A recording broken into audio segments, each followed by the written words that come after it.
ఈ రోజులల్లా ఆలు మగల బంధానికి కొంచెం కూడా విలువ లేకుండా పోయిందుల్లా.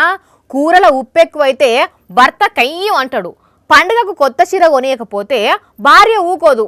ఇసోంటి చిన్న చిన్న వాటిగాడ అలిగి ఈగోలకు పోయి సంసారాలు ఆగం చేసుకుంటారు చాలా మంది. కానీ చివరి శ్వాస వరకు నాకు నువ్వు నీకు నేను అని కలిసి ఉండే వాళ్ళదే నిజమైన బంధం. అది చూడండి ఒకసారి. సర్కార్ దవాఖానా ఎమర్జెన్సీ వార్డుల సైకిల్, తన భార్యను ఆ సైకిల్ మీద కూసుండబెట్టుకొని తీసుకుపోతున్న తాత. ఇప్పుడు ఈ వీడియో సోషల్ మీడియాను షేక్ చేస్తుందిలా. అసలేంది వీడియో వెనక ఉన్న స్టోరీ అని అంటే, ఆ అవ్వకు పానం బాగాలేకపోతే హాస్పిటల్ కు తీసుకొచ్చిండు తాత.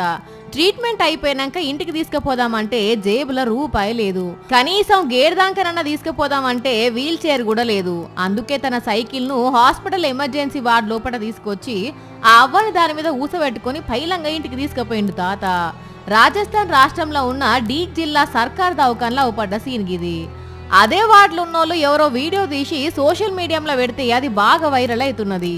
ఒంట్లో శక్తి లేకున్నా తన భార్య పట్ల తనకున్న బాధ్యతను ఎంతో ఓపికతోని ఆమెను జాగ్రత్తగా సైకిల్ మీద కూసబెట్టుకొని తీసుకుపోతున్న ఆ తాతను వాళ్ళ మధ్యనున్న అనుబంధాన్ని చూసి అది కదా అసలు సిసలు ప్రేమ అని కామెంట్లు పెడుతున్నారు నెటిజన్లు.